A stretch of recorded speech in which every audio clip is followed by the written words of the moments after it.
My name is Eddie Fluellen. I'm your host. And as mentioned before, this is the playground where the players come to play. And today, trust me, you're going to pretty much get a master class here. Or Wow. at least here's hoping anyway. Pressure's on now. My guest today is Tom Schuman. And if you don't recognize him from his name, and you should because he's got quite the number of solo albums out, but let's go back to SPYRO GYRA, keyboardist and co-leader with SPYRO GYRA. Tom, first of all, thank you so much for doing this, for being here. My pleasure, Eddie. It's always great to talk to a fellow musician, a fellow keyboardist, and thank you. Somebody who knows the business. Thank you. Knows Thank what you. we're all going through at the same Oh time. my gosh, right, especially right now. Thank you so much. And I've got like a list of, I've got like a week's worth of questions like to ask you. So, I got time. Oh, hey, right? Don't we all right now? A week. so, but you know what? I guess the best place to start is from the beginning. Where you like I said, you're a keyboard player, and you can see from the keyboards like back there, and I'm sure that barely scratches the surface of like the keys that you got, right? No, that's about it. Get out. I ordered another. No, I got rid of all my stuff, man. When I moved to the East Coast, everything you can have everything in your phone now. Pretty much. Basically controllers. I like my M08 and my Yamaha M08, and I like my X50, my Korg X50, and that does it. It's so funny what you just said, that like everything is on your phone. I was literally going to a session the other day, and I have like my laptop, and for what it just occurred to me out of the blue that, hey, I remember back in the day that you'd have to go to a big building for this, and it would cost you $100 per hour to record this, and look at me, now I'm carrying it like under my arm, and it's free. Yeah, exactly. And I have a 7'4" Yamaha C7 in my living room, and I use that sometimes to play. But man, it doesn't hold a candle to my Ivory or it's crazy. These samples that now are so dynamic and so sounding, and 9-foot Steinway at your fingertips that you can put in a laptop. Right. Now with that, then you like you said, the sounds or what they're doing as far as technology and mastering the sounds. They're pretty much like pretty close. How do you? It's scary.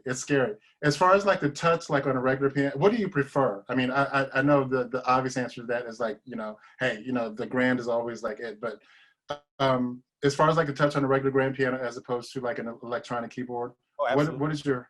Absolutely. The impetus on a grand piano is way more intimate for me. I have a great analogy.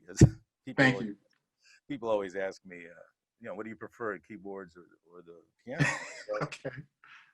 Well, the piano is like a real woman, and the keyboard are blow-up dolls. and we'll leave that right there. I didn't go too far into the R rating, did I? No. We're good. We're totally good. So with that, then again, we're going back to the beginning. Now, your career, pretty much started like you're like pretty much a child. When your professional career started. Let's start with that. First of all, please tell us about your parents. I know your parents were like avid jazz pros. They were the reason that I became a musician, and they're the reason why I have a great attitude about all people of the world, all people of different colors and cultures. Being a white man in this world it's very embarrassing to see how people are behaving. It's just mind-boggling. Now they cannot reach out and have empathy for other people. My father was the #1 jazz bassist in Buffalo, New York. He was the first pick. Everybody loved Wally Schuman, Wow. Okay. Because he was a really nice guy, and I got some of that from him too. And he was considerate to a fault. He was always concerned about everybody else except himself. Oh, wow. And he met my mother on stage at a place in Buffalo that's no longer there called the Moon Glow. Okay. My mother was singing in a band, and my father sat in with that band, and that's where they met. Okay. And it was like love at first downbeat. Is that right? But so when I grew up in a house full of jazz legends like the Oscar Peterson Trio and Ella Fitzgerald and Sarah Vaughan and Carmen Mm-hmm. McRae, all of their favorites. Mm-hmm. My father was a big fan of Ray Brown. I mean, he Mm-hmm. thought Ray Brown was the greatest ever, and he was right. Mm-hmm. Right, right, That's when I right. first heard Oscar Peterson. Is when I was 6 years old, 6 or 7 Right. years old. I was like listening to this piano player, and that's Mm-hmm. where I started hearing piano. The Wow.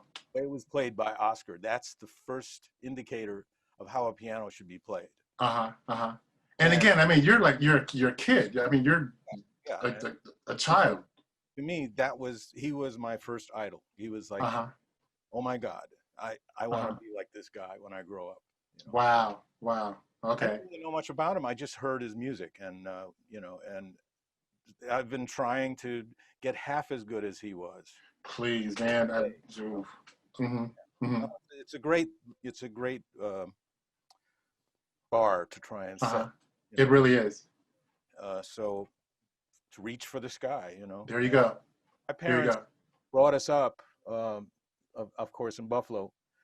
And when it obviously became, apparent that I wanted to be a musician, they really dissuaded me. They said, no, no, you're going to be a doctor, you're going to be a lawyer, you're going to be somebody that, makes good money, that you don't Uh-huh. have to go through this pain and suffering that Uh-huh. musicians go through. You don't have to go through the period of drugs and alcohol abuse and, on and on and on and on. It's like, okay, well, thanks for the warning, but I want to be a musician. There you go. There you go. And how loving on their part. I mean, that they recognize like the hurts they go through and they don't want that to Yeah. come upon their child. Are you an only child in the family or are there others? I have an older brother, and he's Oh, also very talented in classical music. He's a bassist, a bassist wow. like my dad, Uh-huh. Right. but more classically trained. And he's Okay. a singer. He's like my mother. He's like, I call him the Pavarotti of Western New York. There you go. A beautiful voice. He's got a beautiful voice, and he married a woman who is an amazing classical pianist and accompanist who can read anything. You put anything in front of her, she just starts playing. What? What? Blind. Disgusting, isn't it? Well, I am a little jealous because I never Right. really did get that down. I never I got sight reading down. I find that very hard to believe. Well, Really? Seriously? I found out that Oscar Peterson wasn't a good sight reader either. I remember I did read that. I did read that. But, And he's another one where it's like, get out of here, get out of town. You know? but anyway, I mean, the way I do it is I figure it out. I learn the notes. It's better if I have something to listen to, so Mm-hmm. that I Mm-hmm. hear, and then I Mm-hmm. memorize it, and then I can play it with more feel and with more emotion, and then instead of Mm-hmm. thinking about are these notes correct that are coming off this page. Ah, But anyway, okay. yeah, I mean they heard me play when I was I think 11 years old in church, and Mm-hmm. I was raised in Catholic school, and every day at 8 in the morning or whatever time we had to go to church Right. and before school, and for a while they kind of hired me for $5 a gig to play the organ. Which for us that was a lot of money now. Come on now. Yeah, and it was funny too because I was an altar boy as Uh-huh. well, and Wow. I was also a Boy Scout, so I was like wonderful. You're working. Yeah, I was working, man. And it was funny because they would always, the priest would always, or the Monsignor would always send an altar boy who was a friend of mine up to pay me. It was a little manila envelope with $5 in it. It was like, okay, here's your money. Right. Uh-huh. You have that look like, I'm not getting paid. Why are you getting paid? Wow.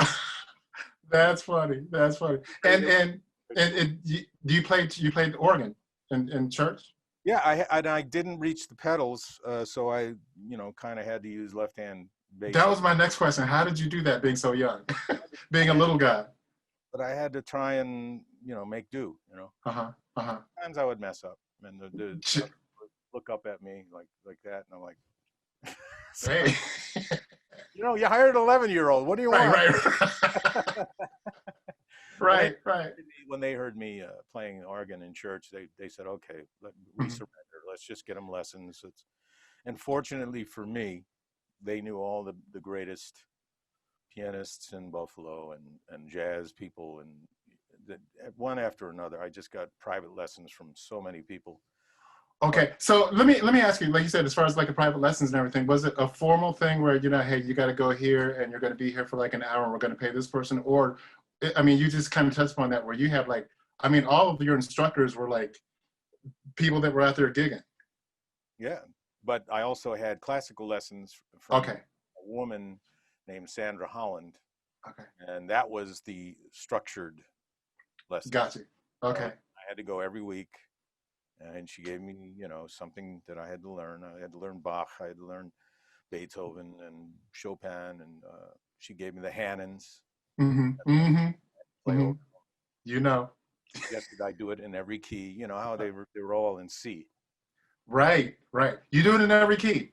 Well, Well, almost. I Kind of at it ish, I got up to E flat, and that was it. Like, you know, you're going fourths, you know. right? But yeah, Right. that was great. And what the problem was is when she gave me these pieces of music, like I would learn Für Elise, you know, da da da Mm-hmm. da, Mm-hmm. da, you know, Mm-hmm. I'd play it, and then I'd start improvising on it. And she's, Okay. what do you stop that? Right, right, right. I'm glad you touched on that too. Because did I read somewhere? I think I read somewhere, or is this urban legend? And I wrote it down. The Chopin piece, the Prelude in E minor, that you did that with that piece, and that's like one of my all-time favorite. Like, I'm sure, like with other keyboardists or whatever, that's one of their all-time classical pieces. That you took that one and you improvised that one. You made it like a jazz kind of a thing. It Well, did. It's, here's the thing.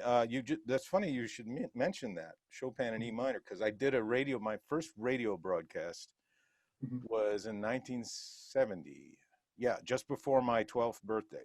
Just before everybody listen, just before his 12th birthday. Yeah, I was on the radio. They were interviewing me about my piano work, and this teacher that I told you about, Sandra Holland, Right. she's the one who got Uh-huh. me on the Hmm. station, and it was an all African American station. It was WUFO in Okay.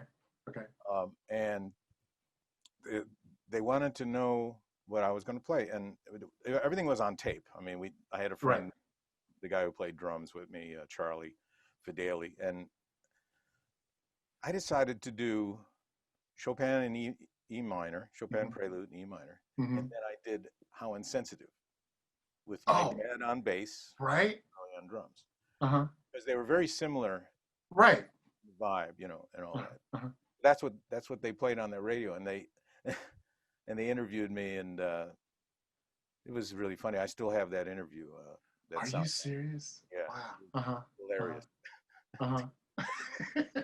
Trying to Now, now, are you talking about the way the whole interview went, or that performance, or everything? the interview, to hear my my little monk chipmunk voice, you know, Uh-huh. and the first thing out of my mouth was "Hello, people everywhere." So And I'm sure you don't remember, but I'm sure you're probably feeling like, I'm the pro here. I'm the master. yeah. But then the group that was on after us was the New Temptations, I think they called themselves. Okay. They did a Okay. version of Cloud Nine a cappella in the studio live, and I was like, oh God, Really? I got a lot to learn. I had a tape, you know. Uh-huh. Hmm. So Now the you mentioned you're from Buffalo, and in the R&B world, are you familiar with Rick James and the Stone City of course, Band and all yeah, that? Right, right. Rick was Did is it possible that you guys may have crossed paths or whatever, or do you know any of them, or you guys do know each other? absolutely. As a matter of fact, Jay Beckenstein, the saxophonist who started the band, Uh-huh. had like a little deal going with Who Rick. started SPYRO GYRA? Okay. Yeah, who Just wanted started to know. Spyro Gyra. Uh-huh. He had a little deal going with Rick that they would share the studio time. So What? that's how the first Spyro Gyra record got made. It's because Uh-huh. Rick and Jay kind of collaborated on sharing the studio time.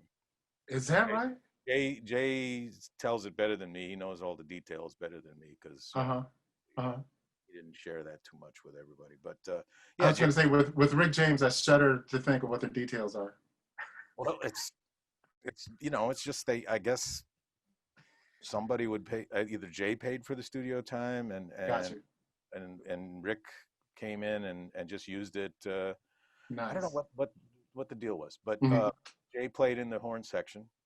Rick, Mm-hmm. In Rick's horn section. yep, and never got any Nice. credit. Never got any Uh-huh. credit. But the story that I was told was when Rick showed up for the first record, Mhm. and you know Billy Nunn, right? Yes, yes, keyboard player. Yeah, yeah. Another keyboard master. Friends, yeah, he's Mhm. yeah. I don't want to go off on a tangent, but Anyway, and that's okay. Please, please go off on a tangent. We're good.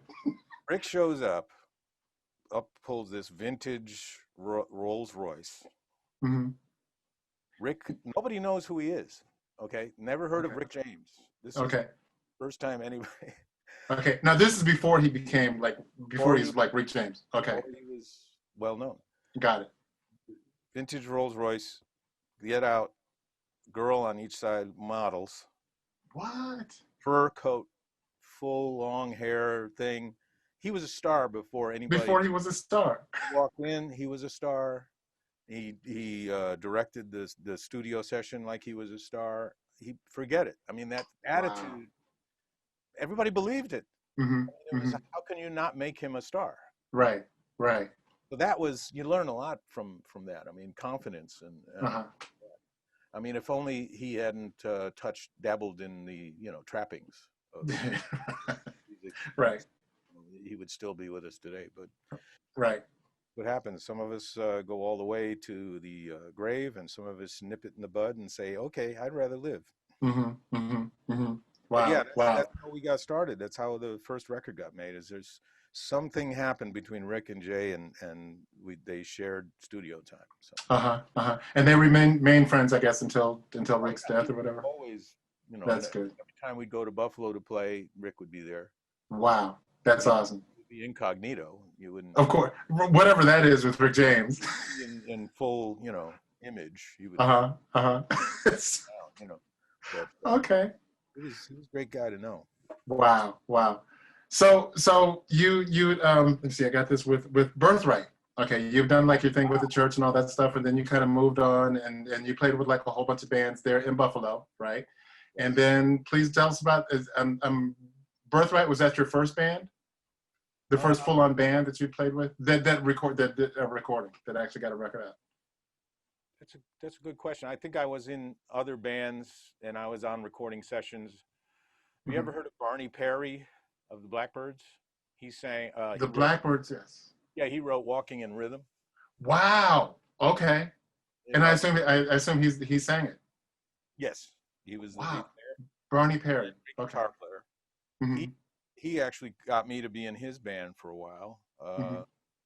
And we played in some clubs and we went to my first trip to New York City was with Barney and his Wow. band, and we Hmm. played a place called the Continental Baths. No. I think it's a place where Bette Midler was discovered. Oh, But anyway, why does that figure?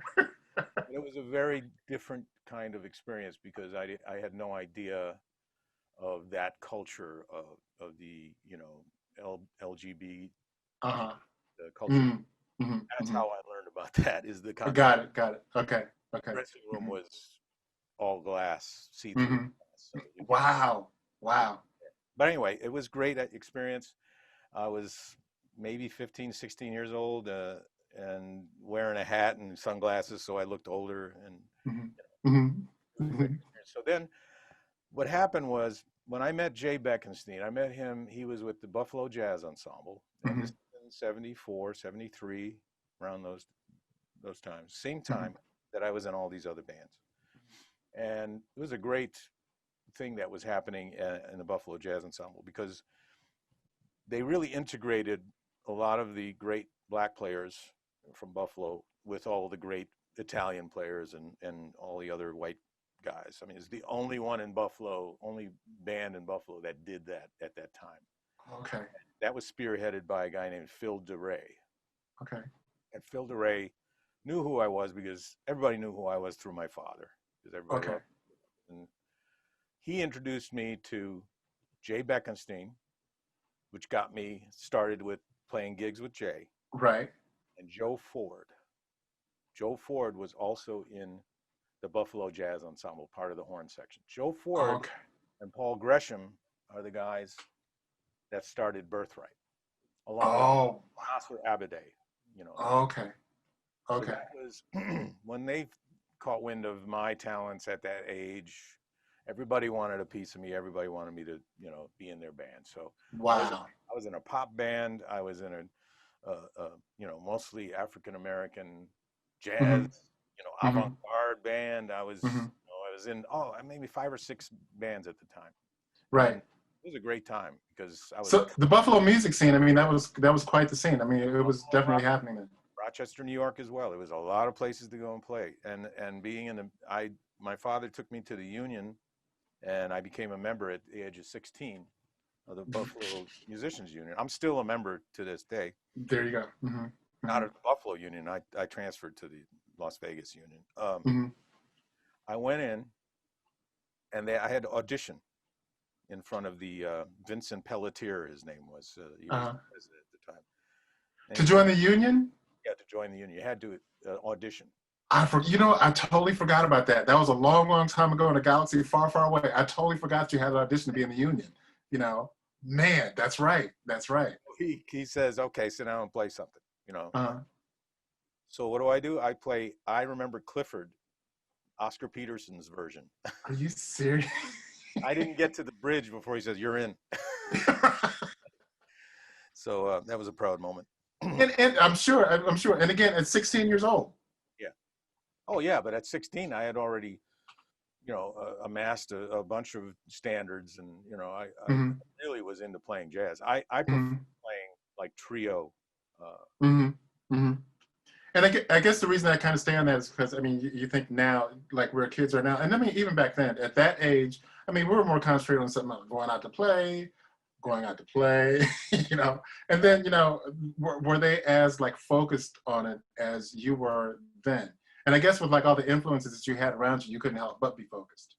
well, also, and I was listening to your bio of your upbringing. Uh-uh.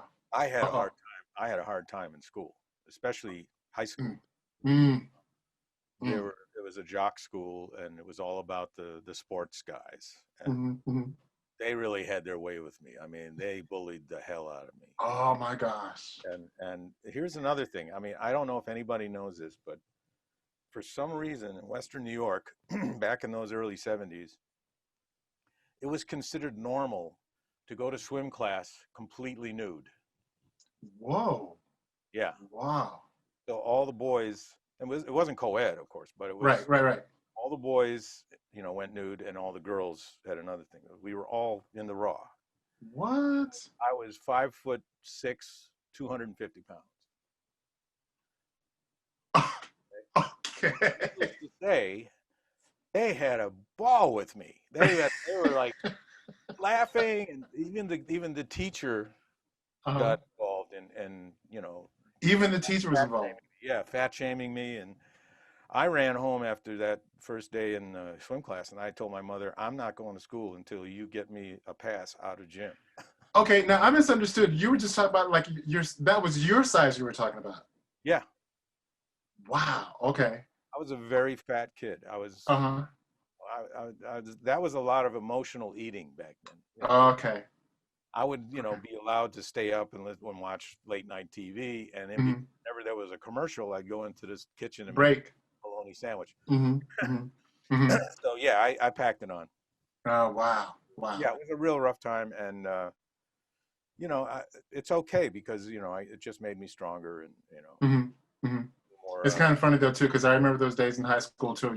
I'm playing piano and all that stuff, and for me, to be, at that time, to be the black guy who's playing like Bach and Beethoven and this and that and the other, it's like no, no, no, no, no, James Brown. You get what is this? What is this? How dare you play our white music? The things that we take pride on. Right? And again, on the other side, for me, it's like, how dare you play that music? You should be playing our music, And I got it. I mean, Thing about me. mm-hmm, mm-hmm, Why do I play? Why aren't you playing like Liberace?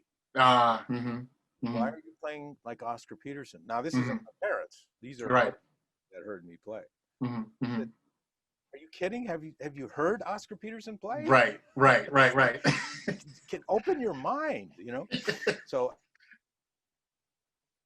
Uh-oh, we lost you. Are you there? are beautiful. There are Okay, great people. So got gotta you, learn. Gotta learn got you. from everybody. Yeah, yeah, So yeah. days, I had no idea that this crap would last this long, man. But it's Uh-huh. out Uh-huh. Even from back then, and again, I mean, you talk about like a storied career, man. I mean, you worked. I mean, Spyro Gyra at 16 years old. I mean, there. Yep. do it man, like I said, But I have so many questions. I mean, what is your thinking that, I mean, is this, okay, we're gonna like do records and we're gonna do this and we're gonna do that. I mean, at 16, it's like where your mind is like someplace else. You guys were focused enough to where, okay, this is what we're gonna do. yeah. And I mean, how was that? I mean, Well, I I don't know. wasn't really involved in the business end. I mean, Jay Hmm. Beckenstein was pretty sharp when it came to his business. You know, Even at that age. well, he wasn't. He's 7 years older than me. So Oh, okay, okay, okay, yeah, so he was in his 20s, and okay. he just graduated college, and so you Hmm. know, he was on a mission. He was, you know, Hmm. we're gonna put this band together. We're gonna go on the road. We're gonna, you know, he got the best musicians that he could get at the time to, Hmm. you One of know, them being Tom Schuman, of course. me and Jeremy Wall, who was the actual keyboardist that grew up with Jay Hmm. in Long Island. That's where they came from. Hmm. And apparently Jay's aunt lived in Buffalo, so their parents sent him to UB, you know, because it was, you know, more affordable, and Hmm. he could stay with his aunt until, you know, it got. So that was that story. And that's how Right. they got involved in the whole Buffalo music scene. Okay. And so that's how it all got started. And then when we started going on the road, oh my God, it was chaos. I mean, the first gig we did outside of Buffalo was in New Orleans, and it was a place called Jed's. You know, Mm-hmm. probably not there anymore. But Hmm. we took this long. We he got an RV and a truck, and we had all of our, you know, instruments and everything in the truck, and we just hightailed it, you know, down 95. Got our way, made our way, and I don't know, 50 some hours it took us to get to Uh-huh. New Orleans. We Uh-huh. finally get to the address, and the guy is in there like cleaning up or something. He said, what are you guys doing here? He says, we got a gig here. He says, no, you don't. I can't. What? I said, I canceled that a week ago. And he said, nobody ever told us. Oh man, oh man, oh Before man. cell phones, you know. Uh-huh, uh-huh, uh-huh. So And we this ended is up, your first gig. yeah. So we ended up actually playing for the door. Oh, okay. Whoever walked in and heard music, you know, paid like $1 at the door. So Uh-huh, uh-huh, uh-huh. we, So I think, did you make the money back or oh, I mean, it was okay. like 8 people in the audience. Wow. He Okay. was introducing the audience to us. What's your name, sir? You know, that's Joe from Thibodeau. You know, Uh-huh, uh-huh, uh-huh. yeah, it was crazy. It was a crazy. Yeah, And then of course there was a lot of drinking of and course. partying and all that crap. And Mhm. it's just a miracle that you know, I survived not going to college and not having that kind of structure. You know, Uh-huh, uh-huh. going from basically I was a junior in high school. No, I was a Hmm. senior. Hmm. Dropped out Hmm. because why? You know, Right. why even try? Right. Right. Right. Right. How is this going to apply to what I want to do? Then went right on the road and just it hasn't ended since. Now this year is the first time in I think ever I've been in one place in 8 months. Through no fault of your own. Let's you I know, know, but it's the first time. isn't it? Even when I was a kid, my parents would move a lot, and Hmm. Hmm. Now, how since we're there, how are you handling that as far as, I mean, because being creative such as you are, and we haven't even touched upon like your solo albums and all that stuff. I mean, man, there's so many adjectives I could use for like your work, your solo work. I mean, just awesome work. How are you, like I said, being creative? How are you handling like this period that we're living in now? it's actually been really good for me. Obviously, I got a hold of the Noom thing, and I've Hmm. learned taking control. I've heard about all these people gaining weight. You know, I Hmm. didn't want that to happen again, so I decided this is it. This is the last time I'm going to lose weight. Oh wow. Okay. I've got it. I think I've got this down now. I'm never going to go back up. Uh, Okay. the other thing that's been happening is I've been learning the technology of Zoom and Ah. OBS Studio, Uh huh. and Uh huh. I don't know if you can. see this, but I've got there's my side cam, Oh, nice, nice. Okay, overhead keys cam, very nice. and then there's the drum. My garage is my drum room. Okay, okay, And there's all of okay. the cams together. And you said you have an overhead keys camera. Yeah, where is That's it? awesome. Right there. Okay. You see that? Yes, yes. So, Okay. so I'm only asking as far as that because I teach piano as well, and I've been trying to find like the perfect thing. I have like a little thing sitting there, but it kind of like I'm on a little phone that sits here, but it kind of like does this thing where oh, the bottom part of the keyboard it goes like that. It's like kind of like up in that kind of way. But I well, it's like that. kind of hard to get a good angle, but this kind of just Yeah, shows my hands on both keyboards. that's great. That's great. Now, is that on the ceiling or is that on a stand that's looking down over that? There's a baffle. There's a baffle over here. I don't know if you can Okay. see it from here. I'd have to move the camera. No, that's okay. Uh, Okay. there's a baffle that I have up, in my studio. You know how we have to have the foam and Mm-hmm. all that stuff. Well, Mm-hmm. Mm-hmm. Mm-hmm. baffle I Mm-hmm. got from my next door neighbor when I first moved here. Oh, okay. He says, "You want these things?" I don't know what to do with them. I said, "Yeah, I'll take them." Right. Right. They're perfect. The perfect fabric, Uh-huh. Velcro to stick to. Oh, okay. I put. Okay. I guess you'd call it the male version of Velcro. Right. Right.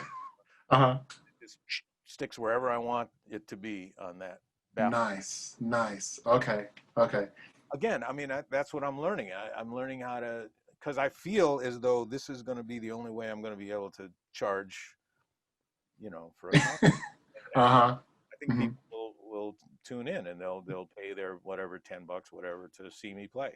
Understood. But I want it to be quality, and I've got the iRig stream. This And is that totally is. talking to you from through my board into Okay. the iRig stream. Mm-hmm. I got this lavalier mic. Uh-huh. Uh-huh. I got 4 cameras. They're all webcams, but they're pretty good quality, and so that's what I'm preparing for, and Mm-hmm. learning in the past. And I'm also writing some singles, and I have 2 Man. singles out, actually 3 singles that I put out Mm-hmm. since the beginning of this whole pandemic. Mm-hmm. I did a one called "The Candy Store Is Open." The candy store is open. Okay. That Okay. one? No, I have not. I Okay, have not. you Google that. I'm sure That, that's on YouTube. I don't know. Somebody must have put. Somewhere out there. Called The Candy Store is Open. Can't expect any money from anything anymore. Correct. Exactly. Exactly. And then I put out one called Syntropy. It's Centropy. like a fusion thing. Okay. And I just did one with the great Skip Martin called "Let's Stay at Home." Oh, wow. Wow. It's an old ballad that I wrote a long time ago. It used to be called "Why Can't We Stay in Love?" And it was Mm-hmm. trying to put my first marriage back together again. And Mm-hmm. if I wrote a song with my wife at the time, my first wife, that might help. But Mm-hmm. No, but you tried. A valiant effort. great job of rewriting it and turning it into something that's current. Mm-hmm. Mm-hmm. Let's stay at home, and it's basically, hey, you've got people that love you at home. Why don't you, get to know them? Let's stay at home. Let's play games. Got you. Got you. Board games and watch TV together. There you go. There you go. And just for those who don't know, the great Skip Martin that the great Skip Martin that Tom is referring to is the trumpet player Skip, Cool in the Gang Skip. Cool in the Gang. Yes. Great Yes. singer as well. Great singer and great person. Great guy. And Mm-hmm. yeah, we went fishing just about a week ago together. You went fishing? Yeah, he went. He's crazy, man. He's always doing something, man. That's one thing I learned from Skip is like schedule your day. Don't just get up and be depressed. Schedule your day. What am I going to get accomplished today? I'm writing that down. Schedule your day. As if you really have a job to go to. Don't get up and be depressed. Right. And these days now, I'm sure there's a lot of people that are like there, especially like I said, creatives. It's like, I have nothing to create for. Yes, you do. Yeah, yes, you do. They always say that there's a great book in everybody. So nothing else. Sit down and start writing your story. Wow. Yeah, Wow. that's one thing I learned from Skip. He's always calling me and saying, "Okay, I think we should do a Christmas thing now." You know, and it's Hmm. almost Christmas time. I'm like, "Oh, okay." Hmm. Hmm. Very motivational, man. Excellent. Excellent. So I'm Wow. That's great. constantly busy. There's a great book in everybody. I like that. And I think I've gotten maybe 4 or 5 good clients this year during this whole Uh-huh. lockdown Hmm. that have come into my studio, and I've paid for my services to help Nice. produce their music, and it all comes out Cool. really good. I'm making use of my studio. That's Hmm. taken me 10 years to get it together to the point where it's flawless, Hmm. and Hmm. I'm real proud of what comes out of this studio. It's Shoebox Studios, it's called. And if you go to SCH, Shoebox. yeah, Shoebox, Shoebox. Got it. Uh-huh. SCHUBOX Got it. Studios.com. Studio. Thank you. Shoebox Studios. By the way, I like one of the album titled, the CD titled Schuman Nature. Oh yeah, thank you. Genius. That was a long time ago, man. That was when we were in Bethesda, Maryland at the time. Genius. And when I first Genius. met Cora Coleman. Cora Coleman went on to play with Prince, Uh-huh. to be the musical director for Beyonce. Right. Oof. Wow. Wow. Let me ask you a question. As far as, and again, going back to the creative part. What is your like songwriting process? I mean, again, I mean, we're here in a place where a lot of people are thinking, you know, I have nothing to create for. Um, Right. how do you approach your songwriting, even in the normal circumstances? And I guess in this case, it's like, is it a different kind of writing, or is it a different process, I like to call it improvisational writing, Oh, okay, okay. which I didn't. It's not new. I mean, Mm. if you're familiar with Weather Report, No. Governor Wow. Mm-hmm. was an improvisational writer. Mm-hmm. Go into his studio and basically set up a groove of any kind that made him feel good, and Mm-hmm. he would just play, and he'd play into his sequencer, or he'd record whatever he's playing, and he'd capture something that turned him on. It's like, okay, Mm-hmm. this is cool, this is different, and then Mm-hmm. he'd edit it from there, and it became a song. Then he'd have to write it all out Mm-hmm. for Right. everybody that came in to play it. Right. Right. Right. That's Right. basically what I do. Is I set up. I can show you right now. Please, please. Thank you. Thank Okay. you. Well, you asked me if I was set up, if I would be set up. Yes, I did. I did. Look at this. Look at how it just switches cameras. I love that. I love it. So I have this Korg X50. Mm-hmm. Are you Mm-hmm. seeing it? Yes. Yep. This is a great little axe because it's really light, Uh-huh. easy to like throw on your back and go to a gig, but with just a case on your back. Mm-hmm. And Mm-hmm. it's got great Mm-hmm. sounds. It's got the greatest string sounds, and the horns. I have also this rack full Uh-huh. of other modules that are MIDI'd together. Right. Right. Thick. Right. And then of course I like my Yamaha keyboards. Of course. Of course. You use the ES7 or ES8. Mm-hmm. Right. Anyway, it's a great combination. And I have this. You hearing it? Yes. Yes. I can swell in strings with the pedal. Yes.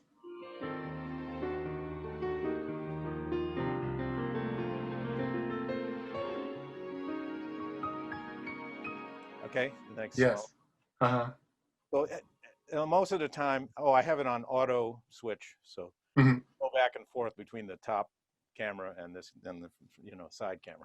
Wait a minute. Say that again. The cameras. You OBS said it's on auto switch. auto. Yeah, you can have whatever sequence of cameras that you have. You can have it auto switch or auto transition to the other cameras. See, see, I told you this was going to be a master class. I knew it. I knew had it. plenty of time to learn this stuff. I knew it going. Uh-huh.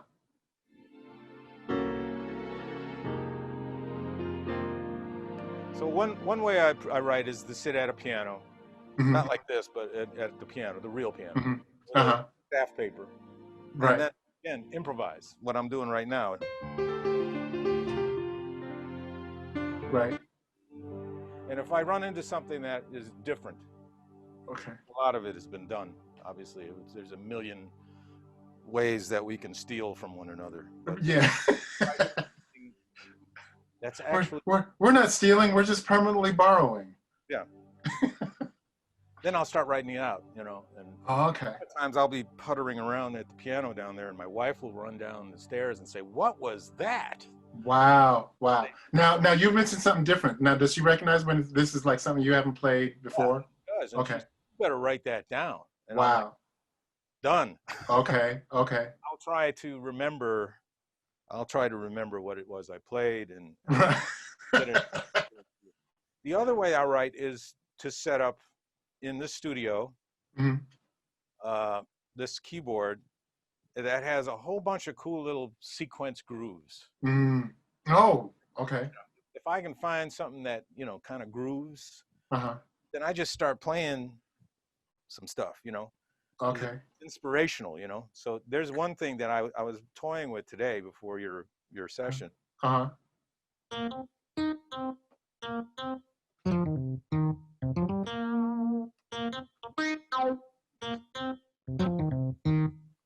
I hear you.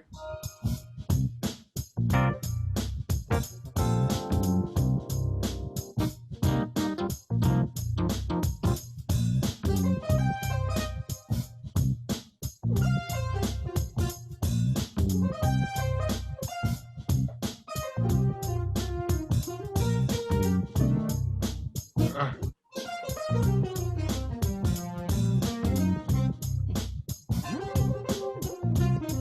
It's time to go off a minor third.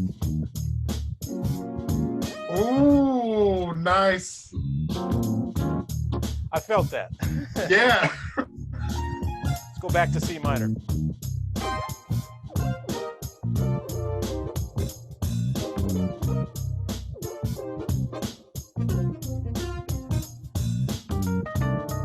Mm, mm, mm.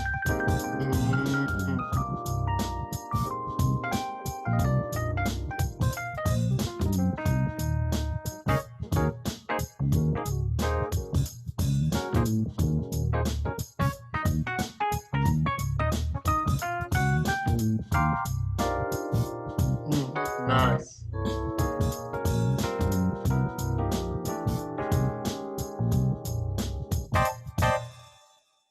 Oh, I'll oh, record, you know, oh my gosh. Let me 20 let me minutes just of let me that. just process that.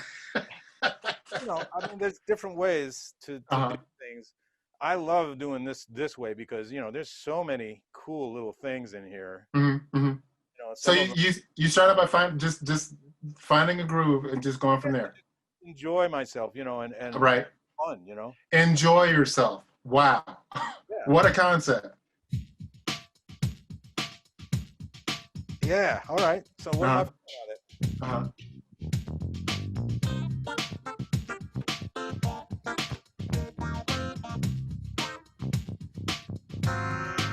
Nice. Yes. Yeah.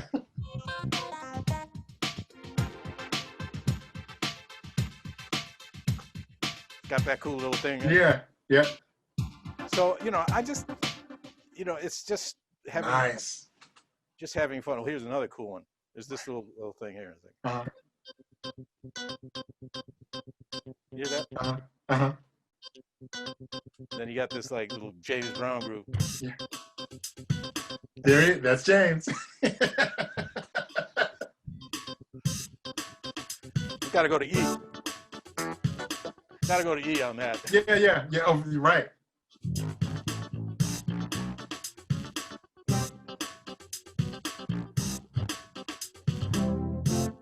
Mm. Mm-hmm. So it remembers what you played. Right. A little guitar riff on that. Oh, okay. You gotta make Okay. sure when you change keys. Right.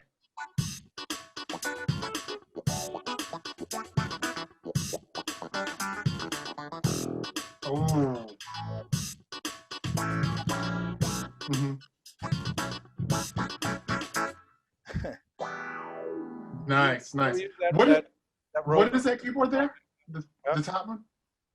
What is that keyboard? The top one? Oh, this is the Korg X50. Oh, okay. I've had this for at least 15 years. I can see why. But it's like, you know, it's Uh-huh. really light. It's got these Uh-huh. little handles, Hmm.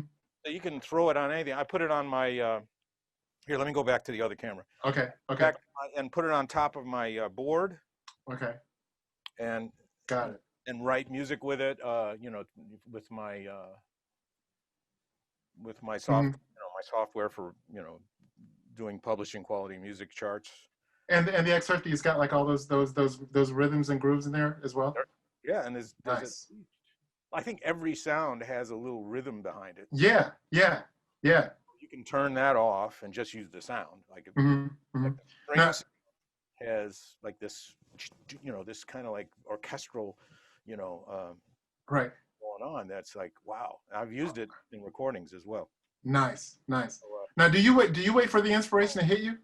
huh? Do you wait for inspiration, or do you just go to work as you said No, earlier? no, I'm not like Skip, where he kind of schedules himself no matter whatever comes Okay. out. Yeah. I Okay. wait until I'm like, oh, I gotta play something, and Okay. it's like Okay. a need, you know. Uh, What I heard, when you're really into exercising, mhm, that mhm. and I've never broken into this way of thinking, but after you exercise or get into a routine, and you fall out, your body starts going, hey man, I gotta Oh, I gotta run. We gotta okay. we gotta Okay. we gotta lift some more weights. Your Hmm. body Hmm. learns to need it. Hmm. Hmm. So I haven't gotten there yet. That's the next hurdle in my life. You know, I'm glad you touched upon that too, because I mean, I've had this conversation with a lot of people off camera, and Tom and I did talk about this. You mentioned Noom, you know, the product there. Right. How much health does, I mean, your physical health does have a lot to do with this, with your creative health. Yeah, but I mean, let's face it. It's really not rocket science. How are you going to be able to do anything if you're sick? Wow, it's not rocket science. Hmm. And the way people eat in this country, especially, Hmm. it's just you're just asking for a heart attack and Hmm. diabetes, and You're right. it's all in the food. Hmm. It's really Hmm. all in the food, and it's all in how much food we eat. I mean, Hmm. this country is based on supersizing everything. Right, right, right. The other thing that We're not the fattest country on earth for nothing. I You really, and know. I feel sorry for these people because they just basically got sucked into the hype. All the commercials. I mean, there's a barrage of hamburger commercials at 11 o'clock at night. Hmm. Well, Hmm. Hmm. who can eat a burger at 11 o'clock at night? Uh-huh. Uh-huh. Anyway, um, what I also learned with Noom is, oh my God, how many calories do we eat Hmm. every day? Hmm. Because you have to Hmm. log in everything you eat, Wow. Okay. and it Okay. helps you search for that thing that you're eating, and it tells Okay. you what the actual calories are for that. Hmm. Hmm. So when you go, yeah, I like the McDonald's, Big Mac or whatever, 700 calories. I was gonna say some ungodly number of calories. Yeah, but Right. people will have that and the fries and the Right. chocolate shake. You're Right. talking 1,300 calories already. And don't forget the Diet Coke. Right. And then that's just for one meal. So I Hmm. think the average American has to be consuming over 5,000 calories a day. And they're not really, most people aren't really that active. Hmm. They're either Hmm. in front of their camera, in front of their computer, or they're in front of the television, or Hmm. if anything, Hmm. they're walking to and from the car. Right. Right. And call that exercise. And that's as good as it gets. I mean, Uh-huh. more and more people at Walmart on those little scooters, Uh, even right. even That's true. all people are, Hmm. are riding the scooters. Hmm. But Hmm. it just doesn't make any sense. I mean, it's all mathematics. Now, when I went to Europe and I saw the way people lived there, very high quality of life, very the whole world is built around quality of life. Hmm. Hmm. It's all about beautiful buildings, beautiful parks, beautiful places to go on promenades. And when they eat very little. Hmm. Really good fight. I always wondered why French people are not as big as a house because Thank you. their food is so rich and Hmm. so packed with calories. I mean, it's rare to see a French person actually finish anything. Wow. They will have Hmm. a couple of bites, Hmm. they're satisfied. And that's it. And that's the way they were raised, man. And Wow. we're raised. Wow. Hey, I'm in the country, the land of the free. I can have as much as I want. And Let's boy, go ahead and that's what we do. and pull up a chair and just, Hmm. you know. Hmm. So Hmm. Hmm. And and I we mean, here we're in the town of you excess. know, yeah, yeah, totally, totally. So, and just before we started recording, I was telling Tom before we started recording, as far as like how great he looks. And Tom, you look awesome, Thank you. really do. And Tom said, hey, you can go online and see how you used to look, and now, and like I said, I mean, by comparison, man, you look great. But I'm proud of the fact that I'm able to. But it's the psychological thing. It's not Hmm. just going on a diet and Hmm. restricting yourself. Hmm. Hmm. Learn what it is that satisfies you for the least amount of calories. Ah. For Hmm. instance, I like my Subway chopped tuna salad. Hmm. Hmm. 310 calories, Eddie. Hmm. 310 calories. You get them to mix and chop that whole thing up. I get all the vegetables I like, the black olives and the banana peppers and Uh-huh.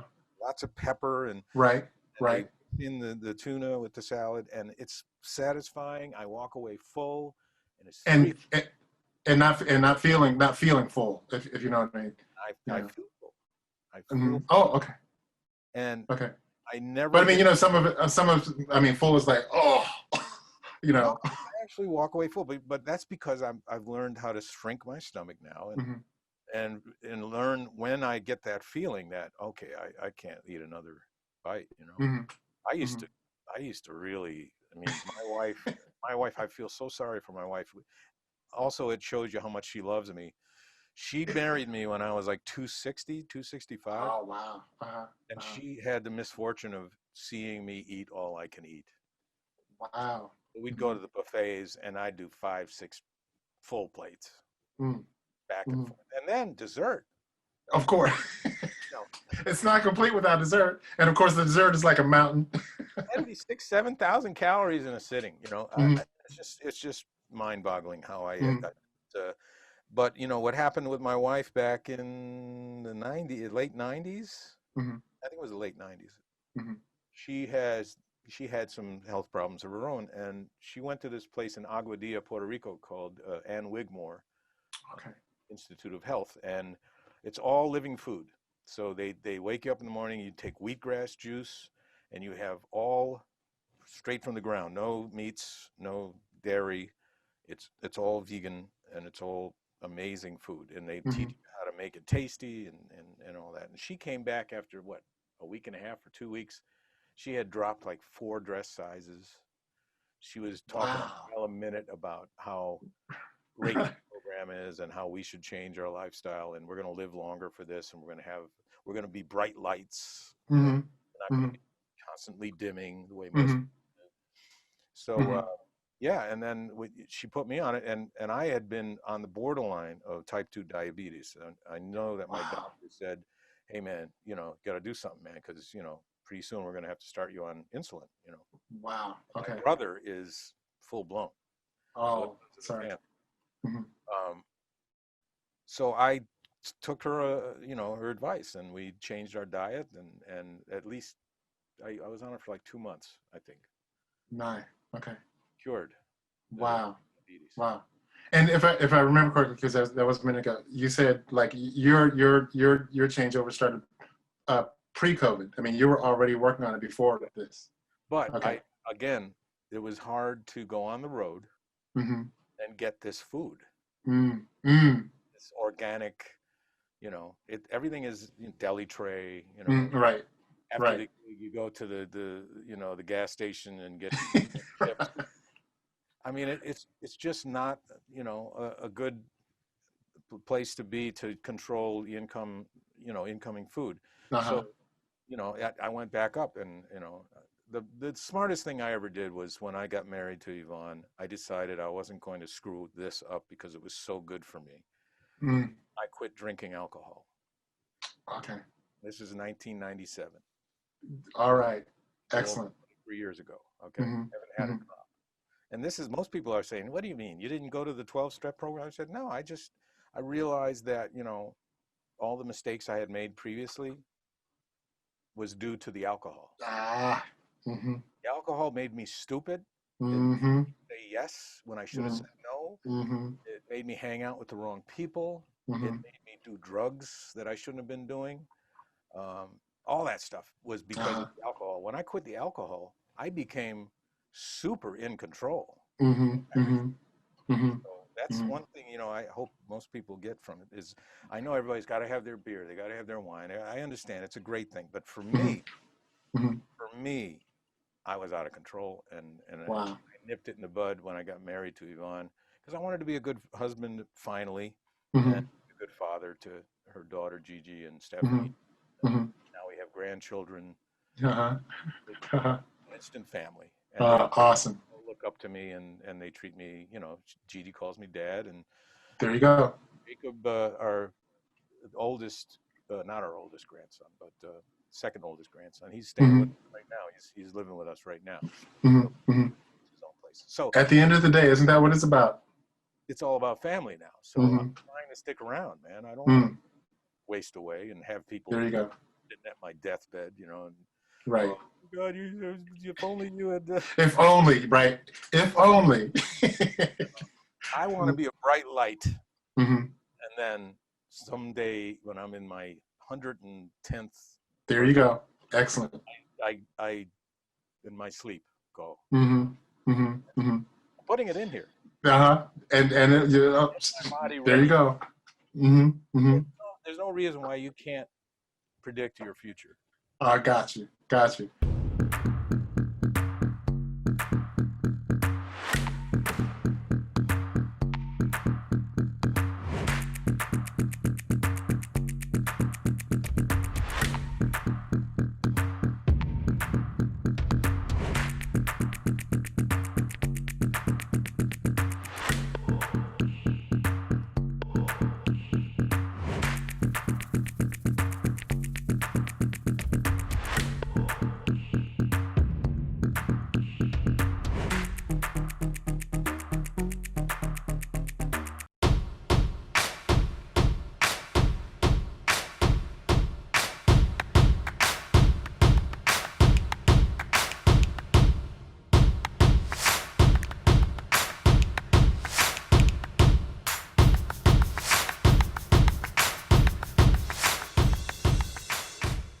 Far as like, I mean, you've had your highs and lows and all that, and business wise. Yeah. What advice would you offer to those people that are coming up in the business, both post COVID and pre COVID? I mean, what advice would you have to offer to those that are coming up in the business? Well, if I had known what I know now back in say 1979, Mm-hmm. when I make money, I would have put some away, or Mm, I would have invested or asked around and say, okay, what's a good investment? great advice. But never plan on money to always be coming in, Great advice. Great. Mm-hmm. especially if you're a musician. Oh my God. Especially. Even if you've got, if something hits and Mm-hmm. you're like, it's being showered on you, Mm-hmm. all of a Mm-hmm. sudden you're getting these $60,000 royalty checks. Mm-hmm. People who are not used to having money, what do? They Go nuts. stuff and they give it away, and no, you plan your money for when you get into your 70s. Mm-hmm. You gotta make sure that you have a plan for your retirement, Mm-hmm. or for when those lean years come by, Mm-hmm. Mm-hmm. like the ones we're experiencing now. Mm-hmm. If you are smart about that early on with your money, and try and control your Mm-hmm. needs, wants, the unlimited wants and needs of human beings. Right. Try and live, you know, without being extravagant. And I mean, there's always, if you're a billionaire, there's a way to spend that $1 billion. There's Mm-hmm. always a way to spend money. There's Mm-hmm. a million different ways of spending money in this country. Mm-hmm. It's in this country. Wow. Right. Or you take whatever it is you make and pay yourself for when you're 70 years old. Now, I never Pay did. yourself for when you're 70 years old. Yeah. or when you decide you're not going to do this anymore, Mm-hmm. you're not going to work, Mm-hmm. or you want to go on a vacation, you want to live somewhere else, you want to, Mm-hmm. do, like, if the current administration continues for the next 4 years, I'm out. Mm-hmm. I'm sorry. uh, I'm mm, sorry to mm. all my Republican friends and family. I'm gone. Uh, Going to Barcelona, Spain, there you go. France, or Yeah. and I've been there, and it's Uh-huh. beautiful. It's amazing. Yeah. You know, Uh-huh. Uh-huh. But I like those words though. You pay yourself for your future. You know, whatever future that is. You know, like whether it be 70 or whether it be a vacation, whether it be whatever. Pay yourself now for that future. but plan for that. Plan for that, because if you're young and you're talented, you're gonna make money right away. Mm-hmm. Mm-hmm. Yep. People love to watch young people be talented. So, but you also have to be smart about what you're getting paid. You have to know Ah. what your worth is. Mm-hmm. Mm-hmm. Uh, I just, I was on the bandwagon with Spyro, and basically whatever they gave me, I was like, yeah, sure, thanks. Uh-huh. Uh-huh. Seemed like a lot of money at the time. Mm-hmm. Mm-hmm. It wasn't. Ah. Mm-hmm. Wasn't what for what I was doing, for what I was playing at the time, for what I was writing. The, Mm-hmm. the deal Mm-hmm. sucked. Mm-hmm. I didn't know that then. I thought it was Mm-hmm. great. Mm-hmm. Find out from people who are in the business, your elders, the ones that have been doing it for a million years. Find out what the right price is for you. Mm-hmm. What is the right area of normalcy for Mm-hmm. um, your talent? Mm-hmm. Mm-hmm. And then put that money away. Plan. Obviously you got to pay your bills, and try not to live way above your means. Right. All stuff that I had done wrong. Ah. I blew it all. Mm-hmm. Mm-hmm. Back in the '80s, I was getting big royalty checks from all the records that were being sold. Mm-hmm. I mean, the smartest thing I did was buy a condominium in New Jersey. Mm-hmm. Mm-hmm. Mm-hmm. 1986, I think. I divorced my first wife, and I bought a Right. property in New Jersey. Uh-huh. Uh-huh. That turned This is, into the den of and iniquity. it's really sad though too. I mean, like I said, I mean, great advice that you're offering, and smart advice and all that. How many people are going to listen to this and listen to it from a pro, from a veteran, and not heed that advice? And that's to me, that's like the sad part. Well, they say it's backwards. I mean, the youth is wasted on the young, and it's because So true. we get all these energies when we're young, and we want to Mm-hmm. go out and experience the world, and I want the best of Mm-hmm. this, and I want to, hey, that's a new thing. Let me try that. Mm-hmm. And there's Mm-hmm. all this, experimentation, and hey, it's all been done already, folks. It's So true. yeah. I mean, there would be so many great musicians who would still be with us today if they hadn't gone that route. And Mm-hmm. Got you. I mean, So with that, let's go. Let's move now. We're going to move over to the positive part of it. The positive part. You and Jazz Bridge. yep. Your future. What's that looking like? I mean, based on this, great stuff coming out of Jazz Bridge. Positive part. I heard an interview recently with Quincy Jones, and somebody, Another hero of mine. yeah, me too, Uh-huh. me too. Mm-hmm. Somebody asked Quincy, so what's your take on the current, music industry? And he said, without a beat, he said, "What music industry?" Wow. Yeah, we're on our own, folks. Uh-huh. You Mm-hmm. know, you learn how to get on these social medias. You learn how to take the money that you have made and invest it in your own brand. Mm-hmm. Mm-hmm. I've been learning about funnel marketing. I'm learning about that right now. Yep. Mm-hmm. I mean, it's so many ways of making your own money Mm-hmm. that you don't need record companies anymore. You don't need. I mean, it's nice to be a member of your royalty change like BMI or ASCAP, and of course Sound Exchange. Mm-hmm. Mm-hmm. You got to read. You got to get out there and learn Get about smart. it. Get smart. And Jazz Bridge was always that was the thing that my wife suggested. Why don't we make a record label? Because obviously Oh wow. because after GRP, with that first record that I put out, that solo record called Extremities, Yep. Mm-hmm. I think I sold, the last statement I saw on Extremities was like 24,000 units. Okay. Okay. These days, good numbers. You're right. Right. Mm-hmm. Doom. Mm-hmm. They cut me, they got rid of me, Mm-hmm. no longer a record deal. Mm-hmm.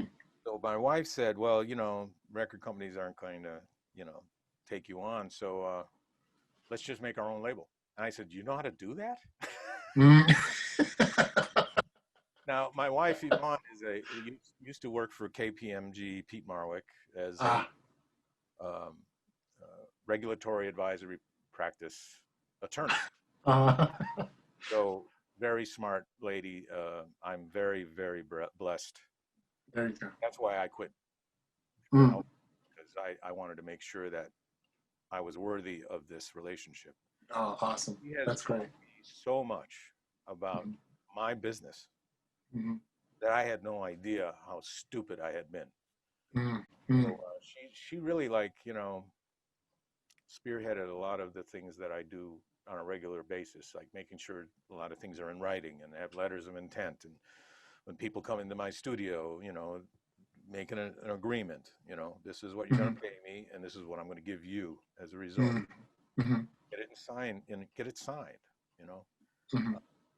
And even if it's not something that you want as your high price, Mm-hmm. work with musicians who find out what they can afford, Ah. and then Mm-hmm. work with that, but get it in writing. Got it. You say I don't do it with everybody, but she taught me a lot. And Jazz Bridge again became this label that I could put my solo records on. Mm-hmm. But what we did find out that we didn't know at the time is you have to have money to make money in this. Man, I've said that for years. I've always said that. You gotta have right. $100,000 in marketing and so we didn't have that, and I put it out there, and little by little it sold. The CDs sold, and I was able to sign them, and I got a lot of sales that way. Mm-hmm. But now Mm-hmm. there's nothing. I mean, streaming is Right. you basically write music to let people know that you exist. Mm-hmm. And if they like what you're doing, which they got for free, Right. That's true. they call you and give you a gig. Yes. That's true. That's It's true. all about the gig. And now we don't have a gig. So is this still the positive part of the interview?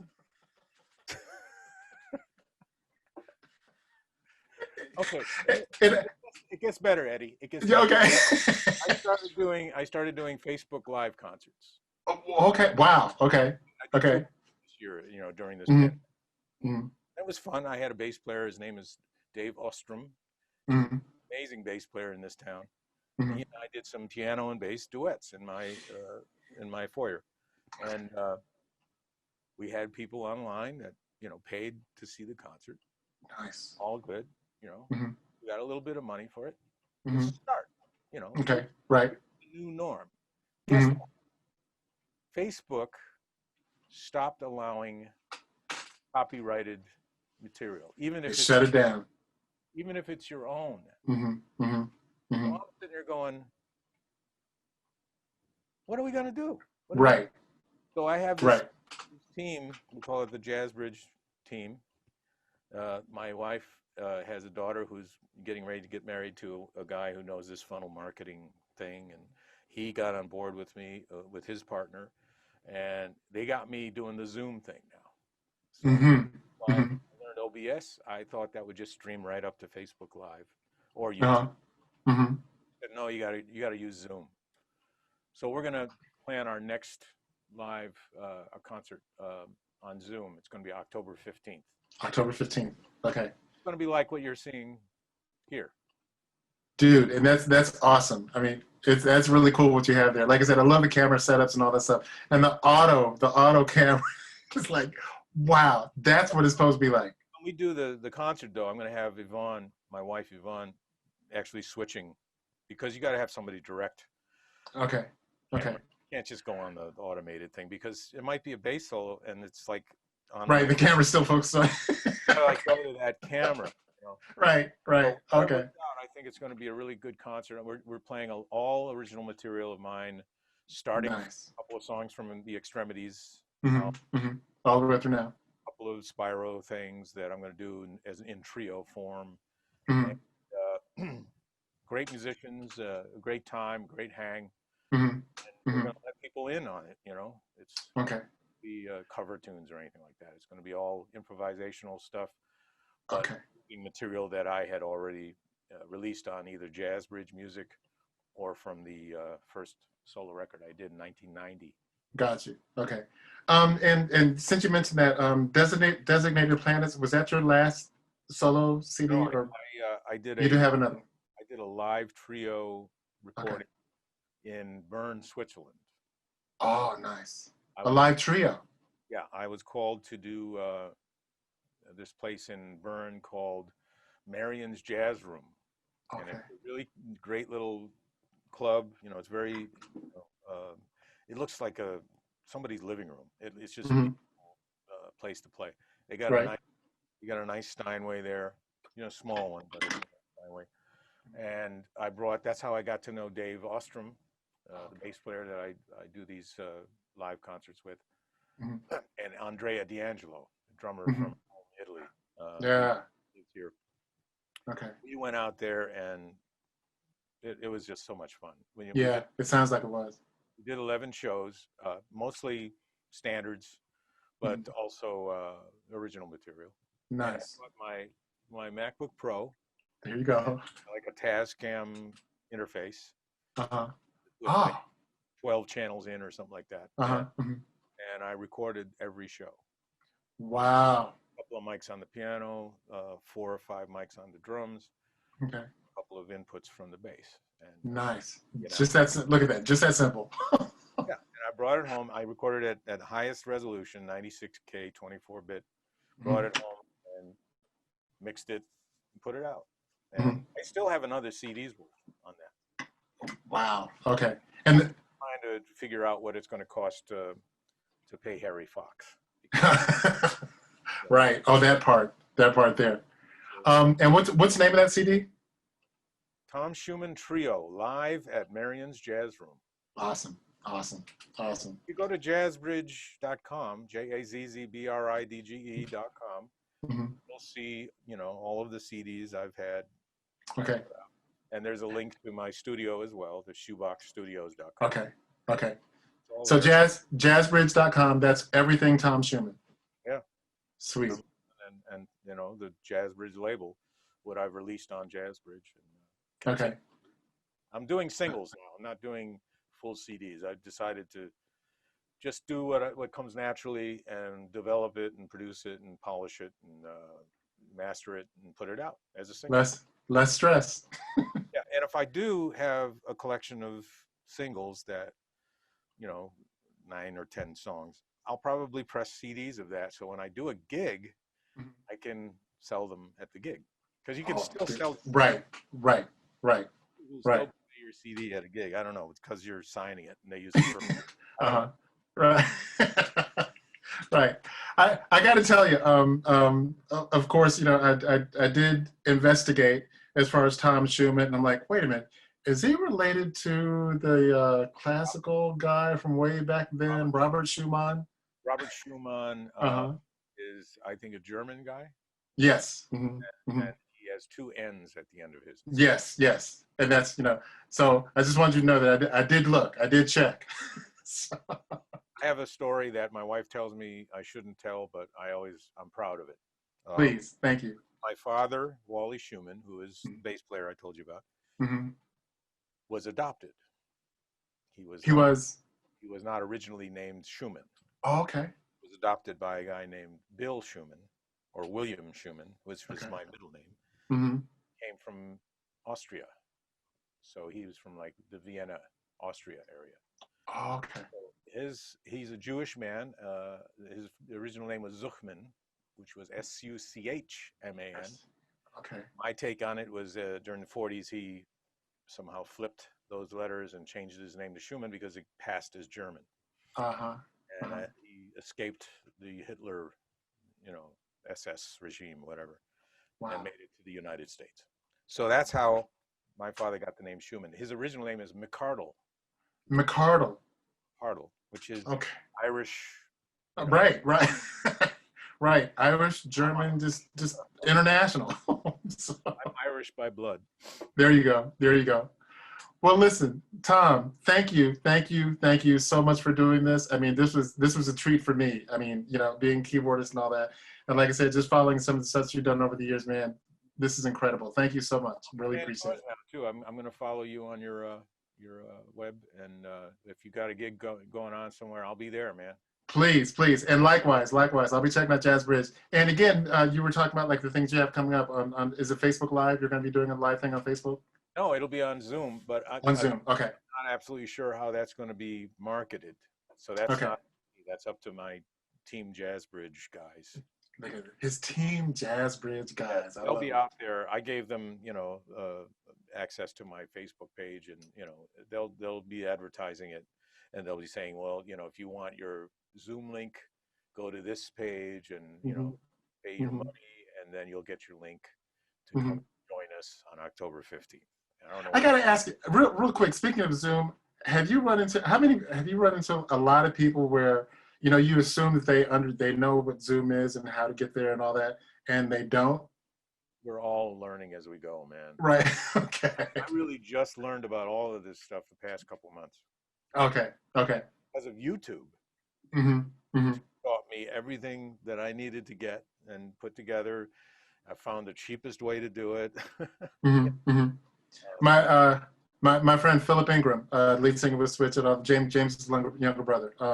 He was the one that told me about Zoom, and he said he had been using it for like 2 or 3 years now. I'm like, what? How come we don't know about this until now?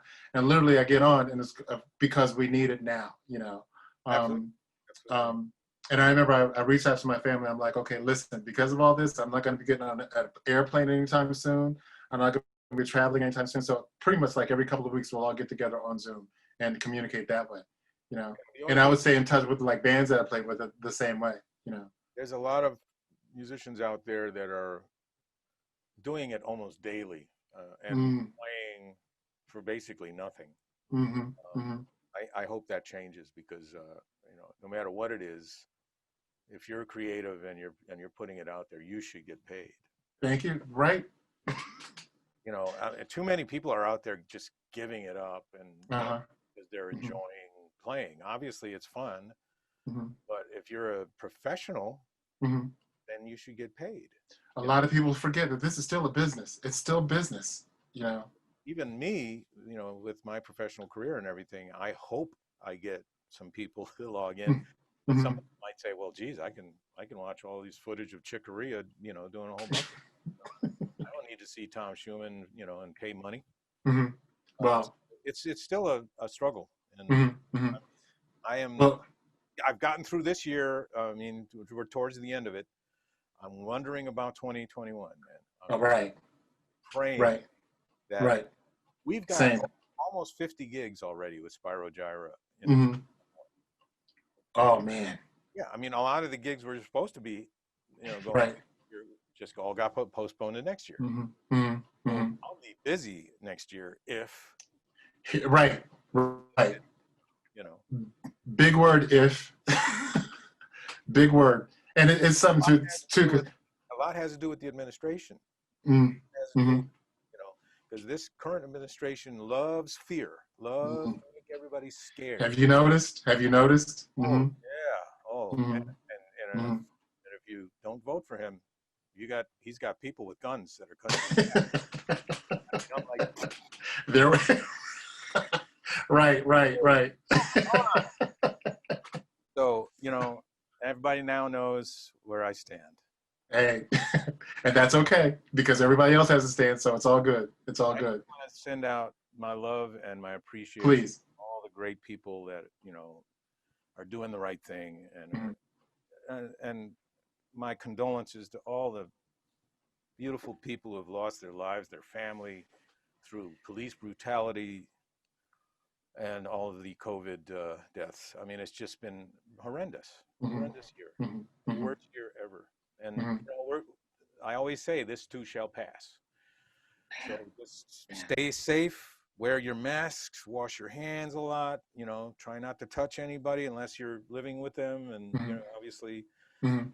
nice to have one person that you can hug, you know, Right. Right. Right. work it out, get it done, and we'll get through this. Excellent. Tom Schuman. Love you, Thank you man. for being on. Thank you for being on the playground, where the players play. And if you saw Tom, that's what this show is about. You know, playing. You know, because we want to hear you play. We want to hear you share your knowledge. We really do. So thank you so much for that. You Yeah, know, it was like a playground. I had a great time. Thank you. thank you, and thank you like, again for the different camera views. I mean, I was sitting here writing down as you were talking about the camera views and all that. Because again, like I said, I'm teaching piano. I'm trying to figure out my way through the whole Zoom thing. So thank you for that as well. I think And the I'm sure everybody that's watching this are going to take a lot from this. Logitech webcams are the best. There you go. C920 Awesome. best. There, I'm sorry, say again?